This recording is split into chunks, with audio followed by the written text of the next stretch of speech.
I had sex with Michael Hutchence. What? I'm so jealous! And as I left, he said, "Thank you for your support." I made my cleaner cut my credit cards in half and evict him, and I said, "Don't let him take any of the cats. I will never trust a man again." Hello and welcome to Suddenly Single, the new and hilarious dating podcast.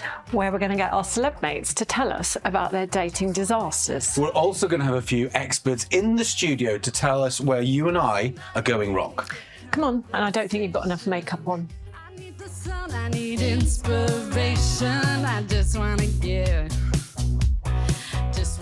True VIP on this episode of Suddenly Single. I've read her column for many years. It is the award-winning columnist Liz Jones, who is a vegan, animal lover, very stylish on the red carpet and in her choice of homes. She's also slept with Michael Hutchence, sorry. I just want to give. Just want to get out of here. Very excited to have a VIP guest today, Siobhan. It is Yeah, Liz she's Jones. huge. You are an award-winning columnist. I am. Animal lover. Fashionista. You've often in your columns talked about London Fashion Week, Paris Fashion Week, going to the opening nights of this, that and the other. Is there a correlation with choosing a fashionable man and it working out romantically?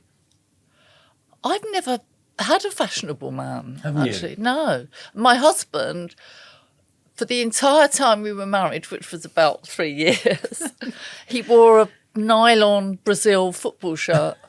Oh my God.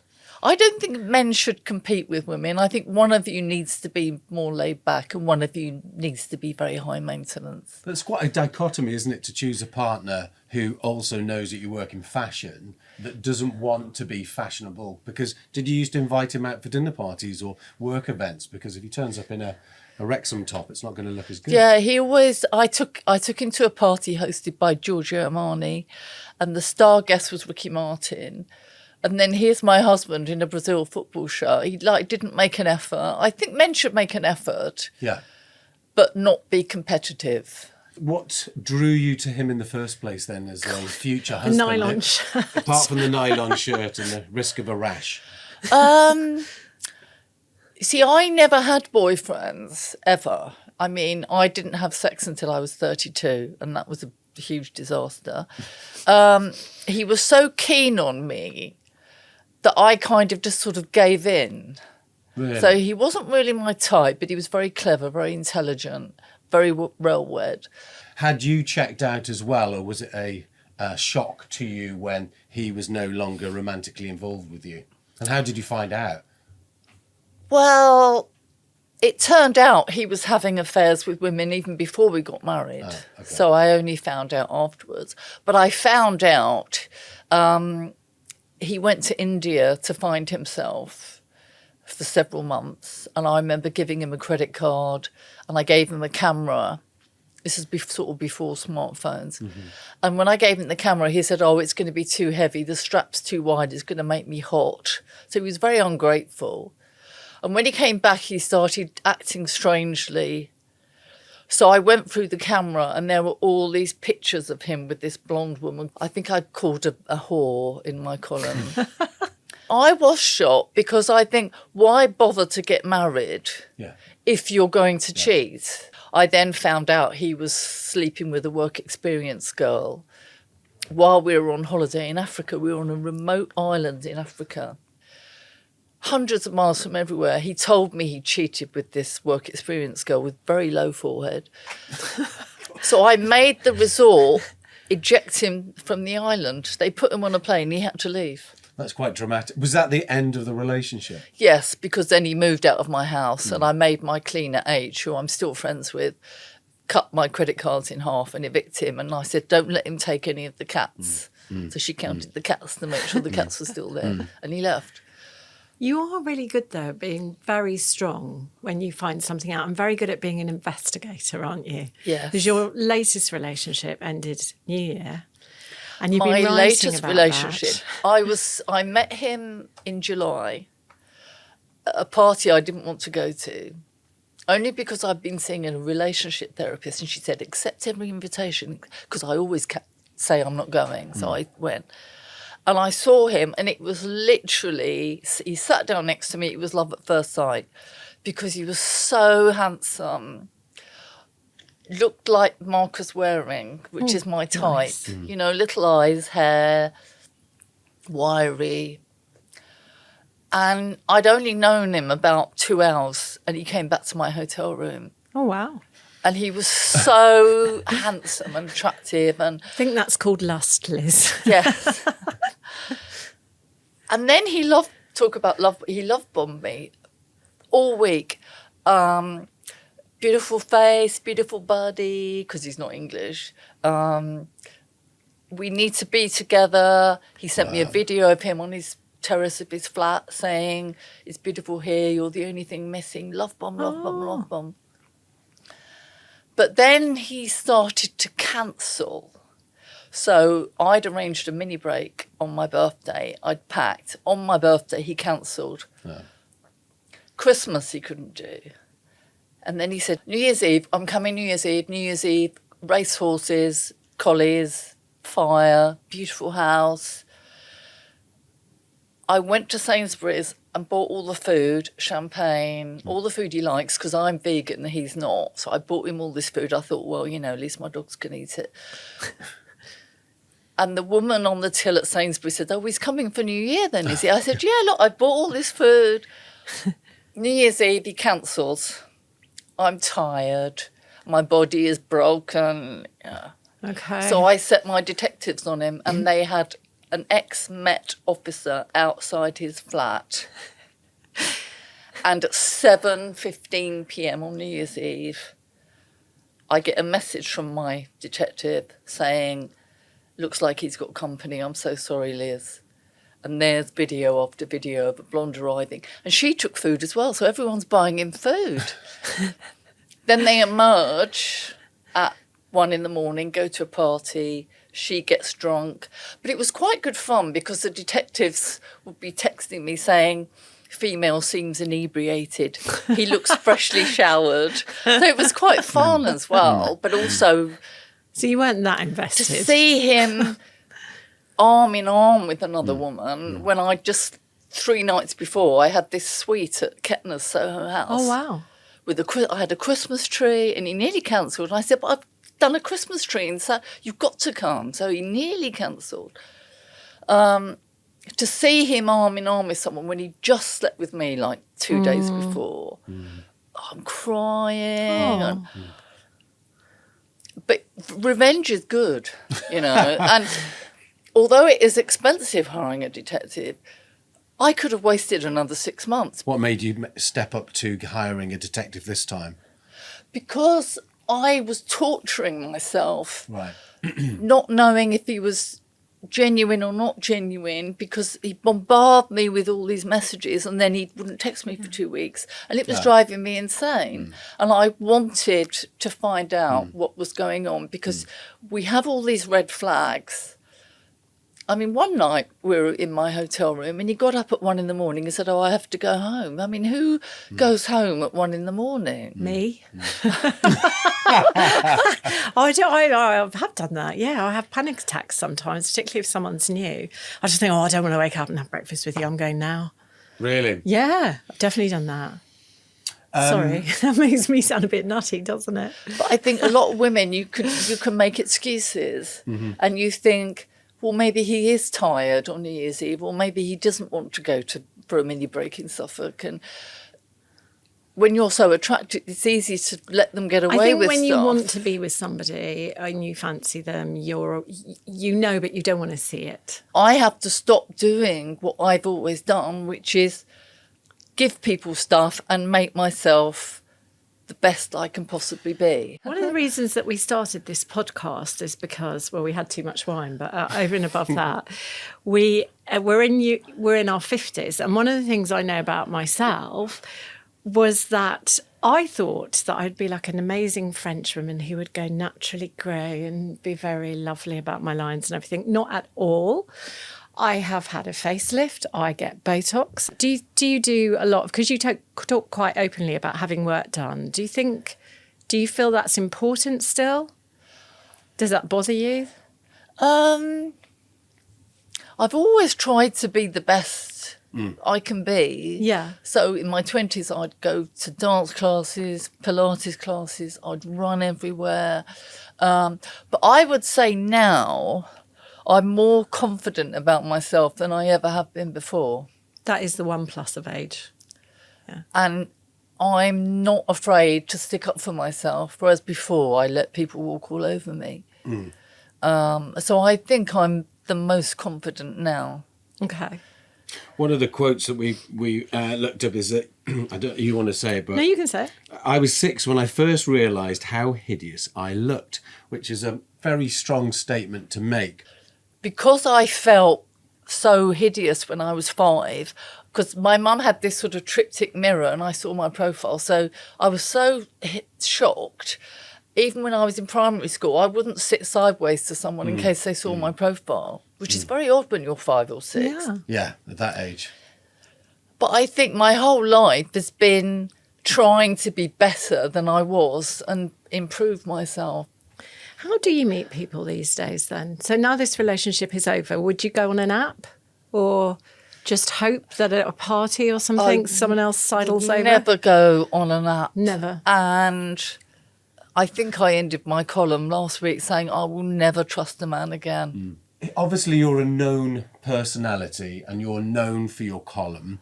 Do you have that conversation with any potential partner and say, look, this is the situation, I'll never name you, but I have to say what I feel about you? Yes.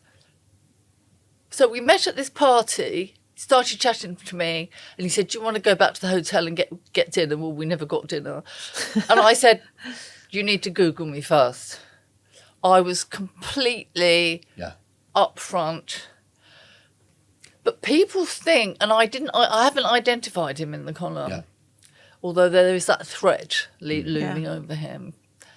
So I was completely upfront. But it does put me at a disadvantage because he can know everything about me. So on the train home, he was listening to a podcast and reading this and blah, blah, blah. But I didn't really know anything about him. So that was part of me hiring the detectives. I thought, you know everything about me. You've been to my house and didn't bring a gift. I don't know anything about you. I wanted to know, so I found out everything. But then you can write about making love with somebody in a national magazine, which is very honest and brave to do. Yes, but when I'm writing it, it's quite a private thing between me and the computer. Then I don't really think about it being published. Okay. And I don't read the comments or anything. It can skew you and it might change how you write. You have to write what you feel, and it's a very close relationship between you and the computer. You can't worry about how it's going to be perceived. That's very brave, though. That's a brave thing to do. Well, I think you get braver. And to be honest, I think I've done things like get married for the column. I've done things because... What are we going to do for the show? I perhaps should have dumped this man when he cancelled me on the birthday. But then there's the journalist part of you, because I've been a journalist all my life. It's like, this is a great story. You know, that... How long has your column been going? 25 years. 25 years. You've chronicled your life, and specifically your love life, really, your romantic life. Do you ever look back at the columns? No, not really. I mean, I've done a couple of books from the columns. And it's just like a muscle, and it's just practice, and you just get braver and braver and braver. And because I'm a columnist and I read other columnists and I just think, well, that one's being lazy, that one's not telling the truth. Because I can spot when someone isn't really trying. You mentioned earlier on that you had a relationship counsellor or an expert that was suggested that you should start going out to different events to meet people, which led you to meeting that guy. What led you to seeing a relationship expert in the first place? I think it was for a Daily Mail feature because I wouldn't just have bothered. love your dedication I to wouldn't the have job. bothered Otherwise, Okay, so it wasn't some kind of moment of reckoning that you thought, I need to because do that. her whole premise, and she's a friend of mine, is that we need to change first. But I kept saying to her, there's nothing wrong with me. I don't need to change. They need to change. There's nothing wrong with me. She said, yeah, but you need to go out more. You need to go out more. Well, you haven't met our relationship counsellor yet, Jo, who is fantastic. I just wanna give. Just wanna get out. We have back with us our amazing confidence coach, Jo Emerson.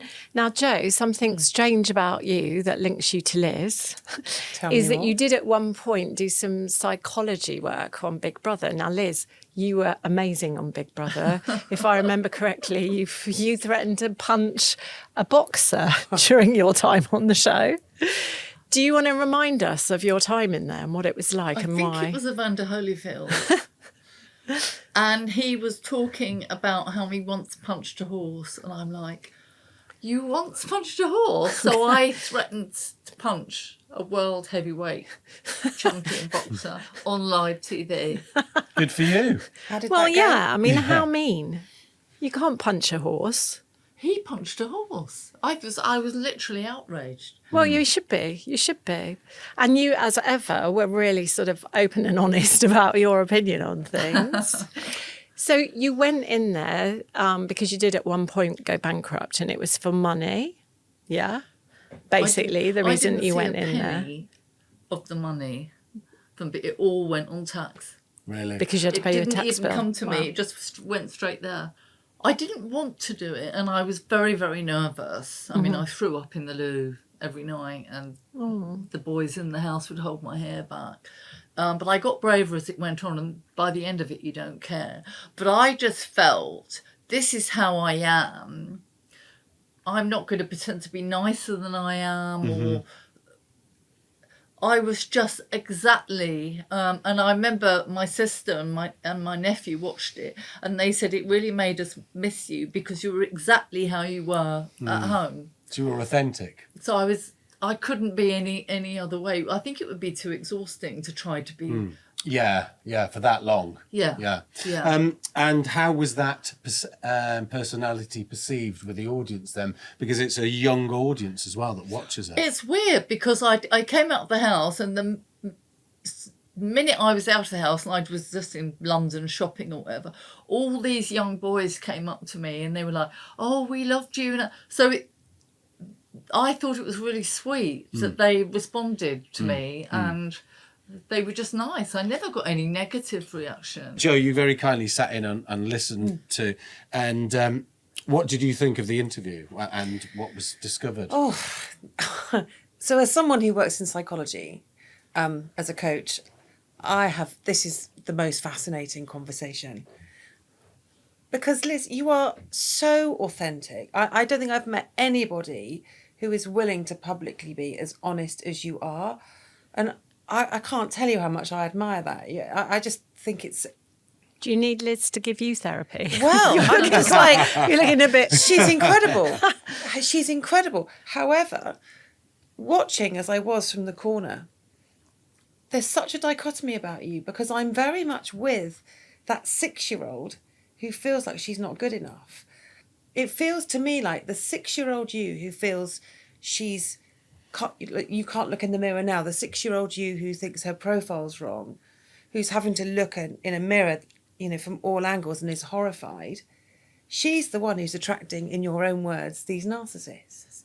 I wish the you that you're able to put into the computer and out there would be the you that would get into a relationship, because that feels like the real you who is eminently lovable. But Jo, what do you do about that? What do you do about that? Because if I look in the mirror, I don't think I'm unattractive for my age. Could we take the for my age bit out? I don't think I'm unattractive. Well, I'm not 15 anymore, but, I don't think I'm unattractive, but I've said this to you before, I almost think, what's the point? It's not going to work out because it never has. And over the years, that has knocked my self-confidence because I think, well, somewhere along the line, it's me. So that's the same but different. And how do you change that? That is how Liz feels. Yeah.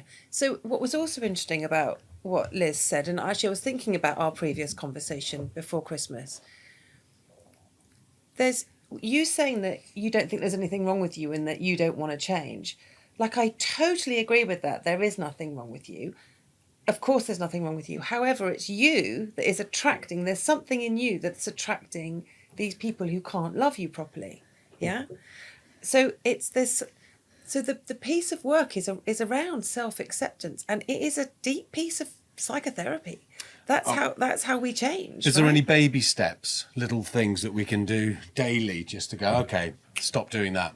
Stop looking at that way around, or change it this way? Or... So we can one of the biggest pieces of work I do with all my clients is on managing that inner critic. Because we've all got a voice in our head saying, well, you're not terrible in the mirror for your age. That's the inner critic, right? Or no one's really going to love me because no one ever has. Yeah, that voice in our heads, it's so pernicious, it's so ubiquitous. For some people, they don't even know they've got it. It's a bit like the sky. It's just always there until someone like me says, there's a voice in your head undermining you all the time, assessing yourself all the time, comparing yourself negatively to other people all the time. You mentioned your hard of hearing. Is that something that's affected your relationships, as in just when you're single, meeting people at a party? Yeah. I mean, I was at the Vanity Fair Oscars party talking to John Travolta. Can Can I just swoon? love that? I cannot hear what people are saying at parties. I was trying to hear what he was saying. And I thought he said, do you think I'm too short?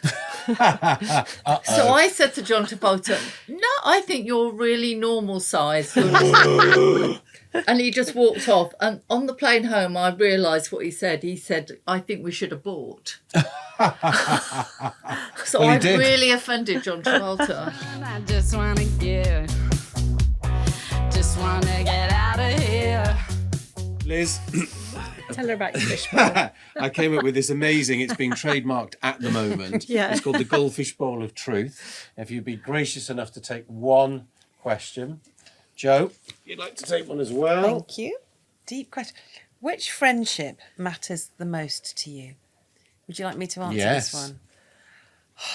Well, apart from my husband, who is my best friend, sorry, but he is. Oh, I can't think of one. But I've got some friends from university, Yeah.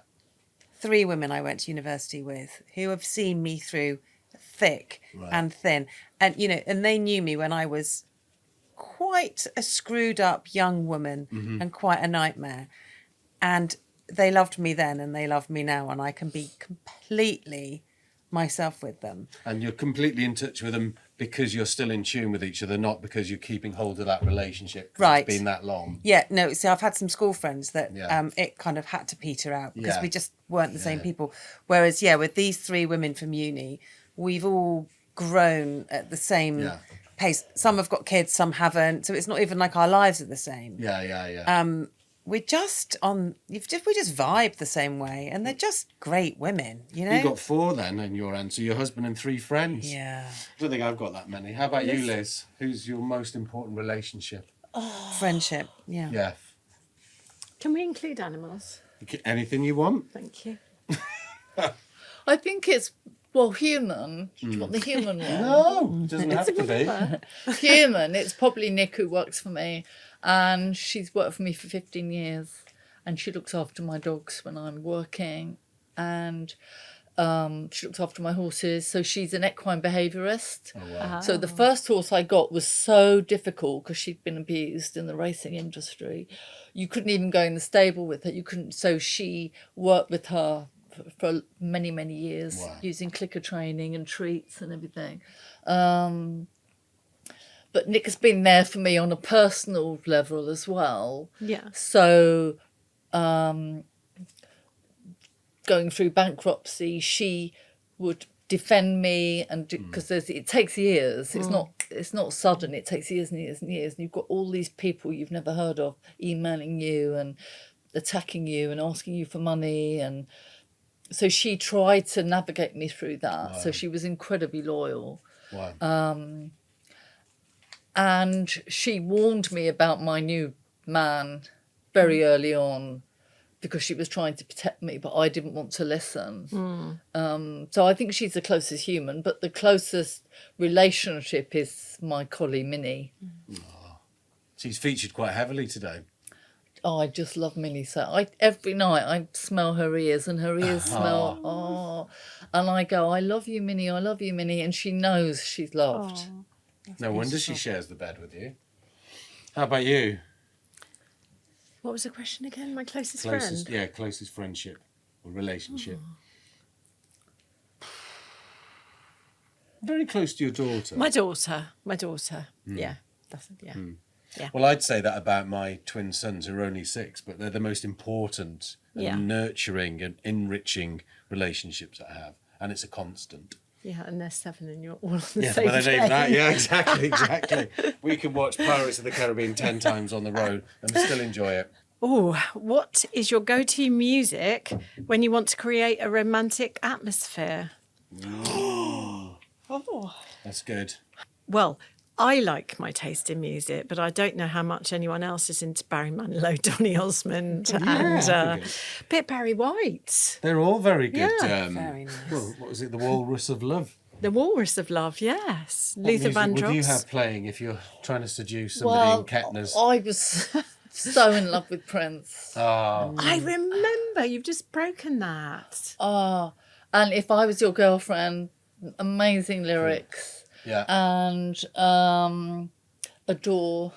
So if ever I broke up with a man, I mean, I've only had like 3 boyfriends, I'd play Adore over and over again. That's I one love of his Adore. songs, is it? That's one of Prince's songs. That's Prince's song, Okay. Adore. It's a really good breakup song. That's a good question. Breakup songs. Oh, yeah. Do you know what my divorce one was? Do you believe in love? Well, it's that Cher song, not First Do Sight, you is it? believe? That one. Yeah, Yeah, that okay. one. Life Go on. After Love. Life After Love, that's what it was called. But I yeah. love George Michael as well. Yeah. And I went to the very first performance of Wham. It was on the Strand. I was invited by his PR, Connie. And when he died, he still had the same PR, Connie. So she worked with him all that time. What an amazing And I person. went out for dinner with George in Hampstead. And he said, "You're the first person since I became famous who's bought dinner." Oh. It's amazing, isn't it? Because the minute they become famous, they have to pay for everything. Yeah, He said, "You're Yeah. the first person who bought dinner." Yeah. Such a sweet man. He Yeah. loved his Labradors as well. Yeah. See? So, yeah, what's your in excess story? I had sex with Michael Hutchence. Yes! This is part 2. And she wins. And it was at the Dorchester Hotel. This wasn't Bruce Willis's bar. That's another story. At the Dorchester Hotel. And as I left, he said, "Thank you for your support." Yeah, For your the- support. Thank you for your support. After what? Well, sleeping with him. It was To like keep up. Oh, I'm sorry, I missed that bit. it was like you would thank a fan. Yeah. For your support. Yeah. And what did you Did say? you did you feel a bit mortified by that, or were you just so I was like you? completely mortified. Were you? Yeah. Can I I ask think I what would it have was just like? thought. No. It's Michael Hutchence. Yeah. So there's he a was- documentary about Michael Did you Hutchence. interview him? And then he just. I mean, did how did interview this him even as well. happen? Yeah. Never try and sleep with people you interview with, because I interviewed Prince and he wouldn't sleep with me. When was this relationship? God, Night. It was around the time of the Kick album. Do you remember that? Yes. Okay. Right. And it was in England. Yeah, the Dorchester. Dorchester. Yeah. Okay. That's fantastic. They still have the stains. Oh, God. Sounds like the Turin Shroud. Right, we've got another question here. What mistakes do you think you make in romantic relationships? What's your biggest mistake? Being too generous? Yes, but it's just in my nature. You want to make people happy, don't you? Yeah. So what would you like for Christmas? I'm going to order you an M. Peel cashmere sweater. So M. Peel think I've gone mad because I keep sending these cashmere sweaters back. So is being too generous a flaw? I just think I don't think it is. you I wanna make love people generous happy, don't people. you? Yeah. And men can be really generous as well. I've had generous boyfriends. I love it. I think it's really nice to be generous with someone. I think anything else that we're going to talk about now, we're all picturing you having sex with Michael Hutchence. So Can't really I think move that's on where from we're going to that. end this particular bombshell of Suddenly Single. Liz Jones, thank you so much Thank for coming you. in and being as honest as your column. And Joe Emerson, as always, lots of good tips there. Out of here. Woke up in On the next episode of Suddenly Single, we have Harley Moon Kemp, singer, songwriter, lovely person, but also the offspring of show business Oh, royalty. royalty. Show business royalty. You might remember her father, Martin Kemp. Well done. I'm coming up, I'm coming